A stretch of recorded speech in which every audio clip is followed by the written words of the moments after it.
Get Down Mozilla Festival. How are we doing? Day 2. All right. Good morning, everybody. We're glad to have you back. How many of you got a chance to check out some sessions already today? Good. All right. We're getting ready for another exciting day. I don't know about you all, but I feel like we are starting to feel the unlearning. Right? Things are starting to evolve. I want to take a minute for everybody. How many of you are enjoying the facilities, enjoying the space, enjoying how everybody's had it set up for you? Can you give a round of applause for everybody's gotten this set up? Thank you so much. I feel like we've done an incredible job of getting to enjoy the space. I want to take a minute to acknowledge and also to welcome one of the people who's been responsible for so much of what we've gotten to see here today, the head of curation for the Mozilla Festival, Zeina Abi Asi. Welcome today. Thank you so much. Hi, Zeina. everyone. Thank you. Hi, yeah. Hi, everyone, and welcome to day 2 of MozFest. We're very excited that you're all joining us again today. As the head of curation, I have the distinct pleasure of working with a marvelous team, the MozFest team, and an incredible cohort of wranglers who helped us shape the program this year, all with the aim to bring many of your work to the festival. So to honor a long-time MozFest tradition and the collective effort that made these 3 days possible, at the end of this keynote, we're going to take a group picture. And so please stick around if you'd like to be part of the picture, and feel free to exit if you would like to not. The photographer will take the stage and will give instructions. But I will just prompt you from now to come to the center, get cozy with each other, and come to the front so we can capture everyone in the picture. I'm just coming in with all the fun reminders this morning. We also have the party tonight at 7:30. So after the unlearning regulation debate on the main stage, please head to the social hub at 7:30 where we have DJ Boom Boom Boom opening for DJ B. Jones, and you don't want to miss it. And now I would like to introduce our keynote for today. I will not read his bio because you can find it everywhere online, but I will introduce him as a human. In the lead up to this moment, we met about 3 times to jam, as he put it, about the topics that he held as truth and his passion towards unlearning. Our next speaker is a trickster artist who spins tales about psychedelics and how they can free our mind. He is also a provocateur who cares deeply about our mental health and how we can free ourselves from the grid, literally and figuratively. He also understands that in the journey towards unlearning, despite how painful or uncomfortable it might be, it is necessary for us to reimagine the constructs of society and bring us closer to each other and the world around us. And the rest I will let you experience for yourselves. So please join me with a big round of applause and welcome Jason Silva to the MozFest stage.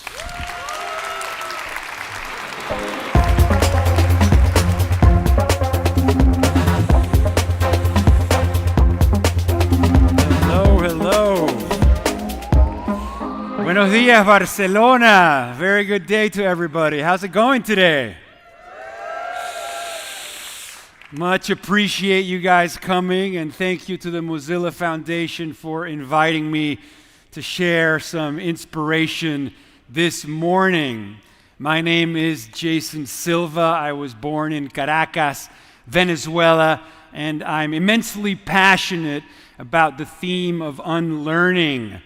God knows in a world changing as rapidly as our world is changing today, we increasingly need to unlearn and shed old ways of thinking and old ways of doing things in order to find new models, new stories, new interpretive frameworks to address the grand challenges of humanity.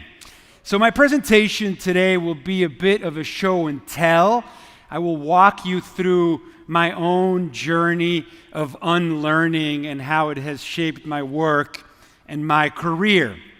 Now, for those that don't know, I, for many years, hosted a television show on the National Geographic Channel called Brain Games, Juegos Mentales. Anybody familiar with that show?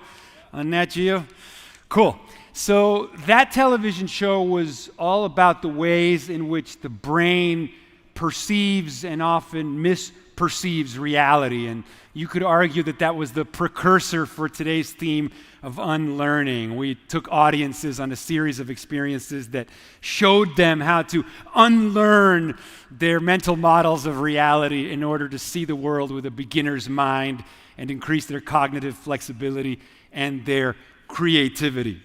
But this, of course, is a technology conference. It's a conference about keeping the internet open, keeping the internet free, finding better frameworks in order to explore and steer this coevolution of humans and technology. And I would say that for me, the first big unlearning, the cognitive shift and the reset and the obliteration of my assumptions that really shaped the nature of my keynotes and speeches for the last decade was the unlearning in regards to the nature of technological change and technological progress. Right? We have this assumption about change that is linear. The human brain evolved in a world that was linear and that was local.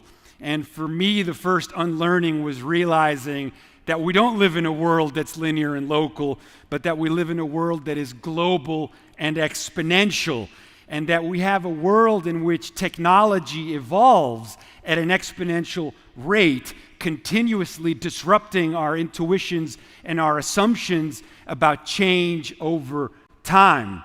I remember reading Ray Kurzweil's book, The Singularity is Near, When Humans Transcend Biology, where he really kind of illustrated a transfiguration in my cognitive perception when he spoke about Moore's Law.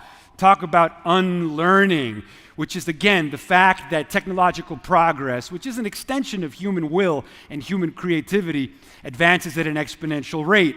So here's an unlearning that stayed with me, that is one that we should often think about whenever we feel blindsided by change or when we feel like the things that we have to overcome are beyond our reach. They're not. So here's a great example to hold in mind about exponential change. If you take 30 linear steps, right, you get to 30. And we tend to think about change in this linear way. 30 linear steps gets you to 30.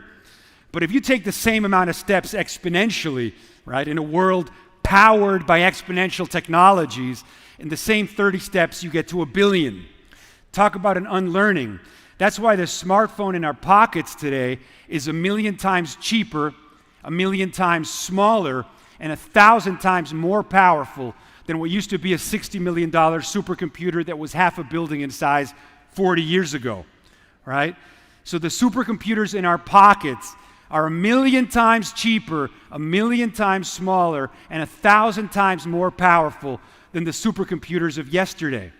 What that means is the tools to change the world are now in everybody's hands, right? It means that a young kid in Mexico, Africa, in Venezuela, where I'm from, has better communications technology than a head of state had 25 years ago, right? And these exponential trends, again, they're transfigurating because our intuition is always going to be linear. Our mental maps, our assumptions, our instincts about change are linear. But in an exponential world, impossible things suddenly become within our reach. And I remember I was so blown away when I was grokking what became suddenly inevitable, the possibility spaces that opened up when I first unlearned linear progress and started thinking exponentially. I decided to do a series of videos to try to get people excited about what was possible on the back of innovation and tech. And I remember one of the videos that we made was about redefining the term billionaire, right? Because in the age of the startup, everybody was like, oh, I want to create a startup that'll be worth $1 billion and whatnot. And we thought, well, in the age of exponential technology, to become a billionaire shouldn't be to make $1 billion, but to touch 1 billion lives. And on the back of technologies that are expanding at this exponential rate, it means that one idea can change the world. It means that each and every one of you can think in these scales, right? Can aspire to impact in this way. And so I started doing a series of short videos that kind of defined my career. And they looked again at the implications of exponential change and our capacity for impact. And so this first video I'm going to show you is a goodie, an old classic of mine that illustrates just this idea and tries to condense it into a short form clip. So let's show that first video to summarize the first unlearning about exponential change and exponential impact. Let's show it. We live in a world of exponential technological advancement. What this literally means is that we have new construction kits for our reality, new tools with which to probe at the adjacent possible. So consider the implications, right? As Marshall McLuhan used to say, first we build the tools, and then the tools build us. We are designed by what we have designed. There are these feedback loops of mind, tool, and world that radically redefine our boundaries, that radically transform what it means to be human. To be human today is to crisscross the skies. To be human today is to create technosocial wormholes, mind-to-mind communication that overcomes the limits of time, space, and distance. And so what do? Well, we need to radically reach out to one another in ways that we haven't before. There's a great line that says empathy rarely extends beyond our line of sight. In other words, if it's out of sight, it is out of mind. But if anything, these wireless communication technologies are radically extending our line of sight. They're providing new ontological maps of the real. They're giving us the astronaut overview effect. We are seeing the big picture. We are seeing that we are the captains of spaceship Earth. And what shall we do? We need to extend our hands to one another. We've never had such tools to overcome all of the limitations of our humanity. We have the power, we have the will, we have the capacity, the creative capacity to overcome our limits. And so today, billions of us linking to one another, creating a global node, a global brain. What is the new definition of billionaire? The new definition of billionaire is he who will positively affect the lives of a billion people. He or she who will reach out and say, I will positively affect the lives of a billion people. This should be our goal. This is our responsibility. Whew. Here's our chance. So, thank you. So sweet. So for me, a lot of the inspiration or what really moves me is the desire to expand our mental frameworks. And that I think is an exercise in unlearning, because as Michael Pollan famously wrote in his book, How to Change Your Mind, we tend to be stuck in the been there's and seen that's of the adult mind, you know. By the time we reach adulthood, we've developed our mental frameworks and our assumptions about the world, and we're no longer really interacting with the world directly anymore. We're just living in our maps. We're moving through the world inside our own assumptions, and it's very difficult for us to be persuaded to think outside of these frameworks and these potentially limiting beliefs. You know, we're sort of stuck in our ways, and we're inside this cognitive rigidity. And you know, and I'm a human being. I know what that feeling is like. I know what it's like to be stuck in your ways and sort of refuse to see a bigger picture, especially if you're stuck in negative rumination and you have a myopic view of things or a fatalistic view of things. And God knows the low-hanging fruit these days is fatalistic and nihilistic. And so it's like, how do you open up your cognitive horizons, right? How do you tap into what Stephen Johnson in his book Where Good Ideas Come From, A Natural History of Innovation, describes as the adjacent possible, right? The adjacent possible is like a shadow from the future that hovers over the present and provides a map of all the ways in which the present can reinvent itself. Now, in order to probe the adjacent possible, you got to get past your maps. And there's two ways that you can get past your maps, right? Or actually, there's one really effective way that you can get past your maps, and that's through an experience of such perceptual expansion or such perceptual vastness that all of your assumptions are obliterated in the face of something that is beyond your capacity to model. And so it forces you into a state of accommodation. And that experience is an experience of awe. Now, if you're not familiar, at the Greater Good Science Center in Berkeley University, they study human flourishing. The work of Dacher Kelter has looked at these experiences of like cognitive expansion. whether it's the birth of a child or seeing the Grand Canyon for the first time or having a psychedelic experience or beholding a large language model for the first time, like seeing something you've never seen before that exists outside of your maps. And when you have that experience, right, that exceeds your mental frameworks, that exceeds your models and your assumptions and whatnot, again, it forces you into a feeling of humbling accommodation. And in that experience, suddenly it increases your cognitive flexibility, it boosts your creativity, it's an antidepressant, it gives you feelings of well-being, and it opens you back up to that feeling of the beginner's mind, right? The feeling of suddenly like, oh, what else is possible, right? What else can I dream of? What else can I imagine? Right? And so it's something that like really shook me, because it's like if I'm interested in storytelling, if I'm interested in creating media that agitates the sleep of mankind, how do I jolt people? I don't want to do it with fear. I don't want to do it with fatalism. I don't want to do it with doom and gloom. I don't want to do it with existential despair and, oh, the world is going to shit, and, oh, our geopolitics are so depressing. God knows that is a problem. I want to do it with inspiration. I want to do it by painting a picture that is beyond our assumptions and beyond our maps. And so recently I've been very inspired because the AI revolution has permitted creatives to suddenly express themselves with the impossible geometries of the imagination. I've been using generative AI to create a series of short films with a very good friend of mine called Brad Nessick. And together we've been trying to illustrate the impossible realms of the mind in order to take people into a place they've never been. And so this next video that I want to show you is part of a psychedelic short film series called The Psychedelic Puppet Show. Again, in the spirit of unlearning.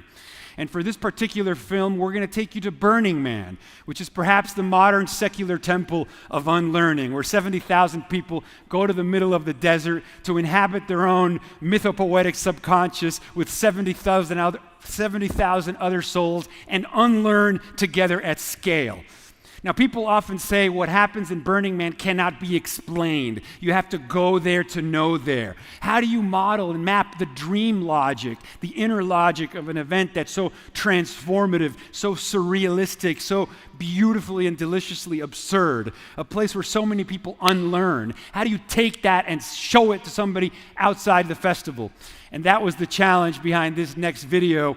It features a character named Edgar who's having a mental health crisis. He's depressed, he's nihilistic about the world, and these trickster figures called the psychedelic puppets prescribe him Burning Man as a place to expand his cognitive horizons. And hopefully this film will do the same thing to you by giving you feelings of awe and taking you to the places of the non-rational and the mind expanding. So let's show the next video.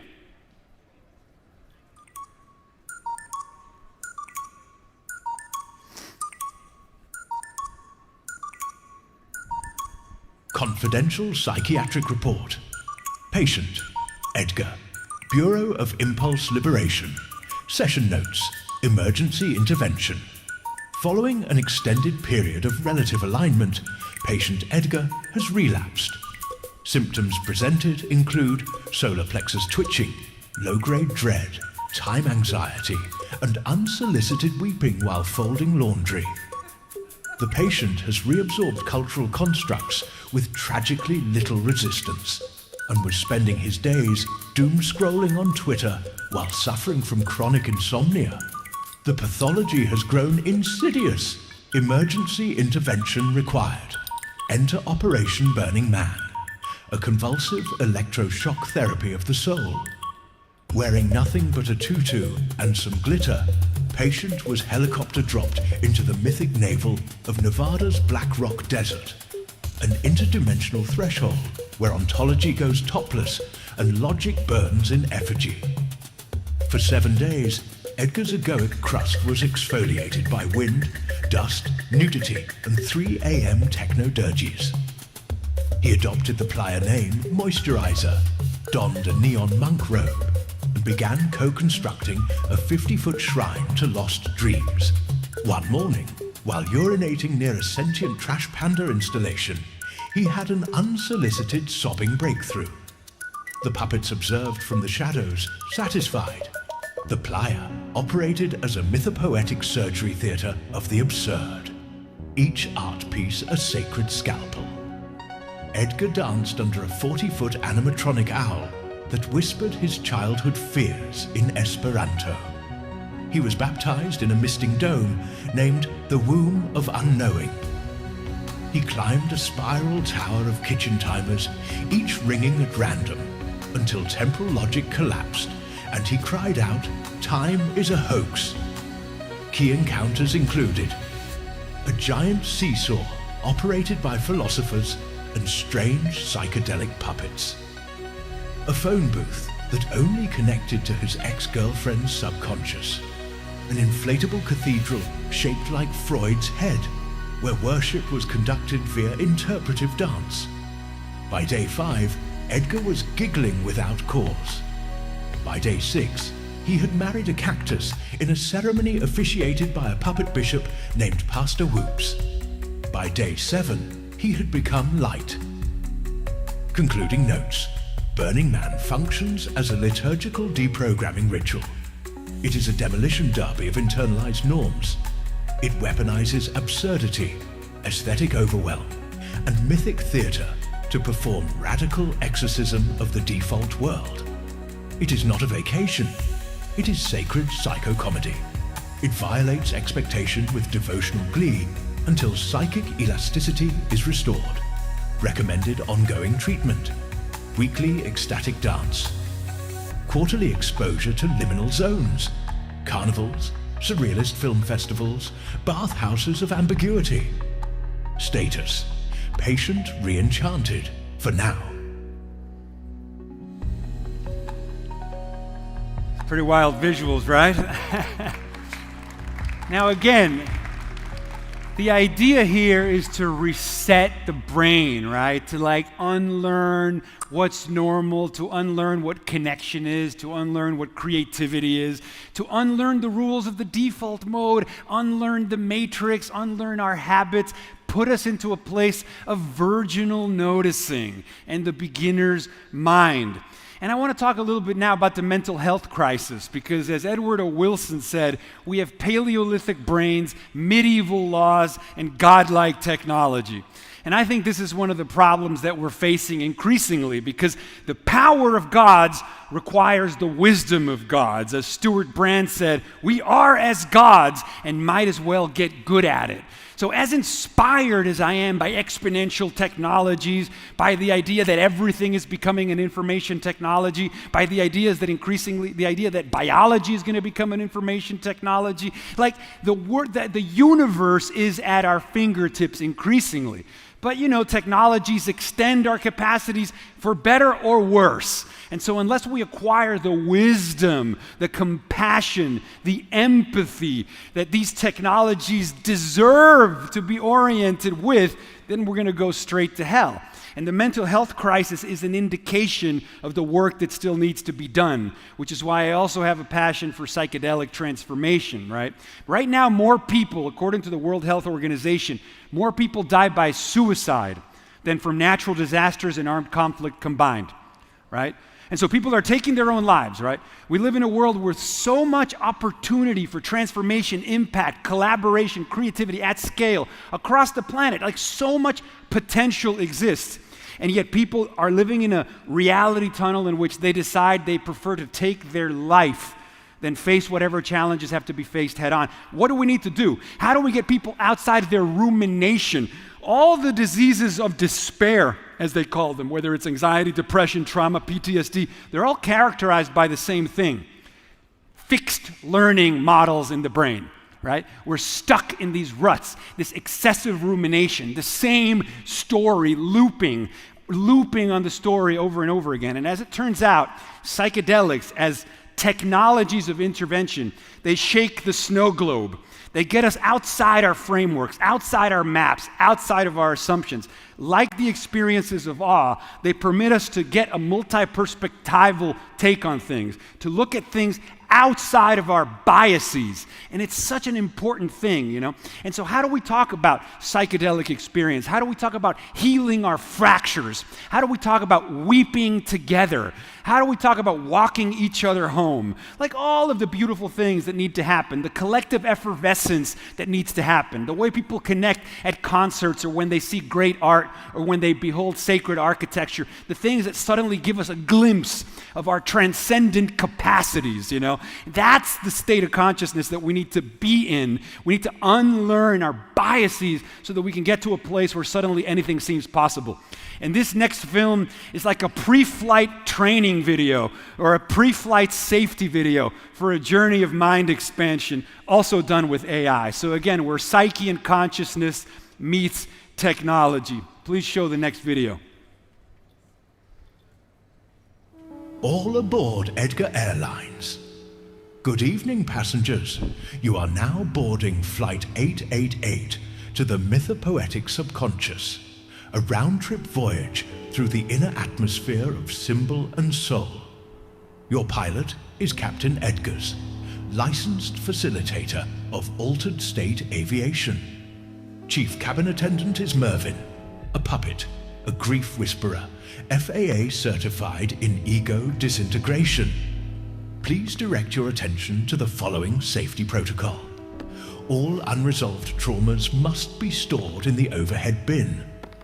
Heavier repressions may be checked at the gate. If forgiveness begins to leak, a puppet in a chromatic leotard will appear with a butterfly net. This flight is non-linear. Chronometric cognition must be disabled. Temporal logic should be set aside. Please switch all devices to poetic mode. As we prepare for takeoff, Captain Edgar reminds you, the ego does not like acceleration. You may feel panic, a psychic clench, a sudden urge to check your inbox. That's just the veil resisting lift. And now, ignition. Engines ignite with the sound of children's laughter. The fuselage groans with imagination. Memories shuffle. The aisle becomes a Mobius strip. Mervyn, now dressed as a Freudian cloud wearing nipple tassels, offers tissues for spontaneous weeping. As we ascend, perspectives warp. Emotional turbulence is expected. Allow it. We have now reached cruising altitude, 33,000 feet above habitual thought. Seatbelt signs dissolve. You may now unbuckle your psyche and freely explore the cabin of consciousness. On your left window, notice the great plains of repression, manicured lawns hiding kinky erotic jungles. On your right side, see the Benedictine monks sobbing into golden violins while reading Carl Jung aloud, their petrified tears achingly beautiful. Feel free to join them via parachute. As we enter the zone of expressive liberation, your assigned archetype will slowly descend from the ceiling. Fatima, in seat 22B, becomes a phoenix in full makeup. George in 14C sings opera to his abandoned inner child. Lights dim. We now pass through the layer of incomprehensible absurdity. A puppet delivers a TED talk on déjà vu while juggling clocks and projecting your repressed dreams onto a flaming PowerPoint. We refuel mid-air on liquid nostalgia. And then, weightlessness.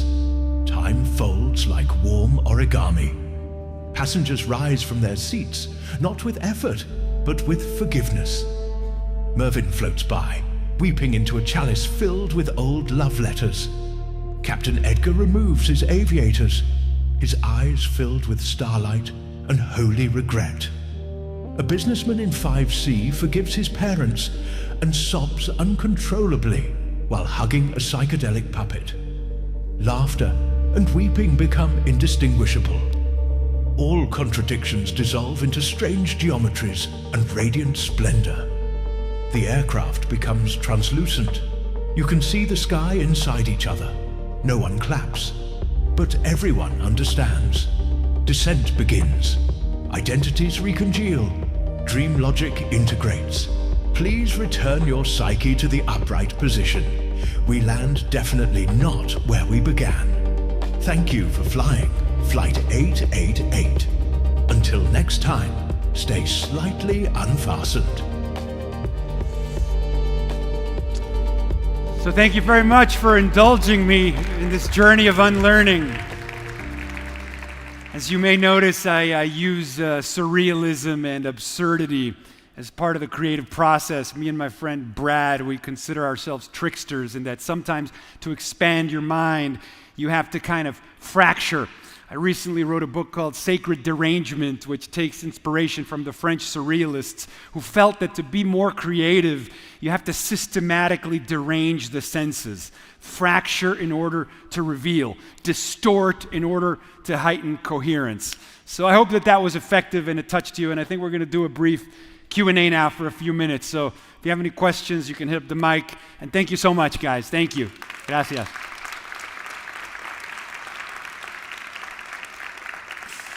Thank you. Hey, hello. Hello. So, actually, that was all wonderful. I'm a big fan. I follow you on YouTube, so Thank you. it was familiar. But what I really want to see that would be surreal is for you to speak Spanish, because I know you're a Spanish speaker. Claro. Y por supuesto, me encantaría que dieras un poquito en español de lo que es tu filosofía, de lo que viste a explicar, porque no sé si sepan, pero aquí en España, Ok. pues hablamos español, me encantaría. Me encantaría. Porque creo que tu mensaje es ¿Cómo no? fabuloso y tienes la capacidad Gracias. de hacerlo pues, Gracias. de muchos idiomas, es que adelante. Ok, cómo no, maravilloso. Gracias por tu pregunta y tu invitación. Bueno, el mensaje mío es un mensaje de optimismo, es un mensaje que invita a tratar de concebir de modelos de posibilidad que son más allá de lo que asumimos que es posible. A través de lo que yo he aprendido sobre la evolución exponencial de la tecnología, que yo veo la tecnología como una extensión de la capacidad del ser humano. Y las tecnologías digitales están avanzando a esta velocidad exponencial, que lo que están abriendo son espacios de posibilidad donde podemos reinventar la condición humana.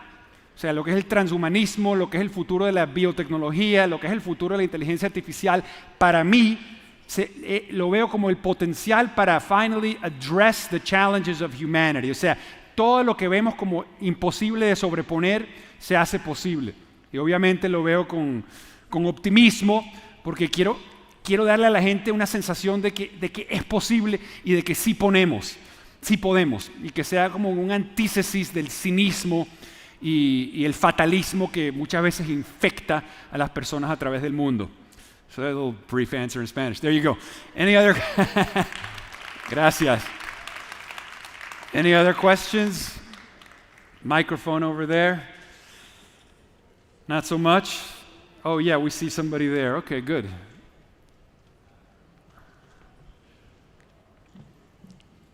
Gracias. Hola. Súper interesante. I will switch to English. What's the medical prescription of the psychedelic association to harness the power of collective unlearning? How do you capture, or how we can visualize or capitalize on the power of this collective cognitive flexibility? Yeah. So how we can balance a little bit the individualistic. Individual versus collective. Yeah. No, that's a great question. I mean, I think that some of the most exciting studies that have been done on psychedelic interventions for people who have treatment-resistant depression, people who have suicidal ideation, people who have horrific post-traumatic stress disorder, and they'll have like sometimes a single intervention with a guided therapist, and they're able to like reset their brains, right? Like the lenses of perception that they see the world through and they see the world with, those lenses that have been tainted by trauma and are now informing their perceptions.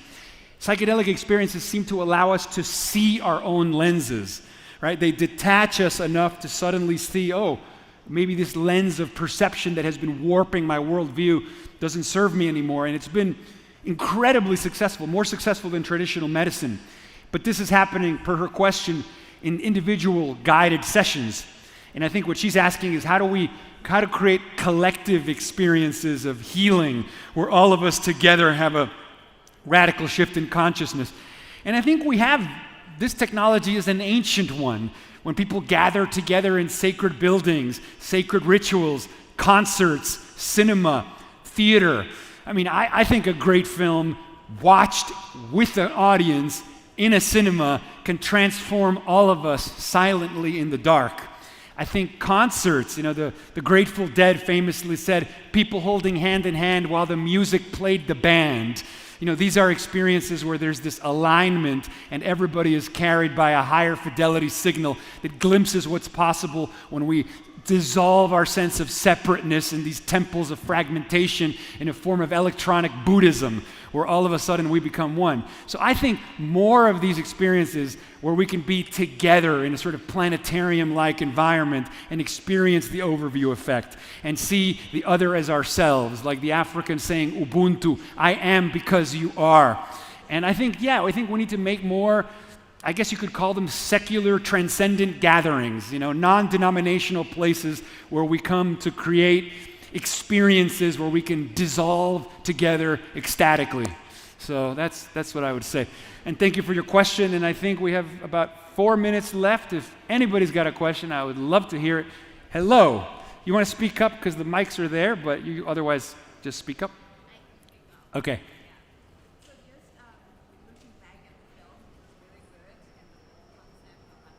Yeah.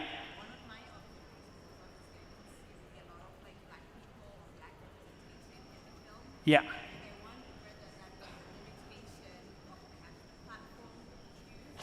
Uh-huh.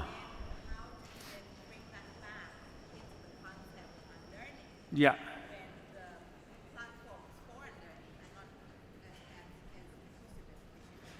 Oh, that's a great question. I believe in the first film we saw diversity of people. The first film, the non-AI one. Right? Did you notice people from all over the world in all skin tones in the first film? The second film, the central character happens to be from Latvia. He's based on a real person that is a friend of mine. And then most of the characters and experiences that happened to him, we were thinking about the surrealist art. But perhaps that was a bit of a blind spot, so thank you for pointing that out. Although we like to think that we went even post-human with the psychedelic puppets and the figures, but of course I appreciate your question and sensitivity, and keep that in mind. Thank you. Thank you. Yes? Hey Jason, how are you? Yes. Hola. So I'm Carlos. We met like 22 years ago in Miami, but that's a different story. Oh, rock and roll. So anyway, I love the fact that you talk about the reinvention or unlearning the concept of being a billionaire. Yeah. Well, we live mostly, obviously, in a capitalism concept in societies throughout the world. So where do you think we should start? To redefine billionaire or impact a billion people? That's a good question. To actually create a real influence in that direction. Yeah. Well, it's a tough question, man, because capitalism has been such an engine of innovation. The market economics make people compete with each other and try to innovate. It sort of harnesses creativity and competition and so on and so forth. And that's a powerful thing, but then sometimes there's not enough compassion and empathy for everyone else, and striking that balance has been a challenge, I think, for human beings. I think my view, and I think people like maybe Kevin Kelly, who started Wired magazine, kind of echoes this idea. He has this kind of protopian vision where he sees what you want to do is create an environment that increases possibilities. Like more than anything else, you just want to increase possibilities. So any situation that allows people to be more innovative and scale their innovation is a good thing. Now, the set of incentives that you create, whether they be market incentives of like, this will make me wealthy, versus more humanistic incentives that maybe were agitated by a psychedelic experience where people are no longer as oriented by the profit motive, not $1 billion, but positively touch 1 billion people. I think that has to do with the stories we tell and the values that get perpetuated. I think awe, I think compassion, I think the astronauts describe the overview effect, just the feeling of extended compassion, which is really like what it comes down to. When you go to a place like Burning Man, one of the things that's so powerful about it is that, in a way, it's the freest place in the world, but it does have a simple algorithm that they initiate when everybody comes together, which is A, radical self-reliance. So first, you take care of yourself, but number two, a gift economy. So everybody prepares to have something that gives them an excuse to make a kind gesture towards somebody else. And everybody's doing that. Suddenly, it just transforms the nature of interaction. By day 3, it's normal to live in a world where you're gifting an act of kindness towards a stranger on a regular basis, and they to you. And it's very interesting to see how simple feedback loops very quickly become new realities. And before you know it, you're living in a place where the default world seems inhumane by contrast. So maybe we need to do more gatherings that become these social experiments that allow people to run behavioral algorithms that are different. The main rules of Burning Man are very, very interesting ones to study. Radical self-expression, radical self-reliance, gift economy, immediacy, throwing people into the moment and giving them tools to exchange with one another in ways that are enriching. Then everybody's high on the helper's high. Then everybody feels a lift in their consciousness from positively touching somebody else. Different incentives than just making a buck. So these are the kind of things that I think about. But thank you for your time, your question. Thank you guys so much. I appreciate your attention. Thank you. Thank you. Thank you.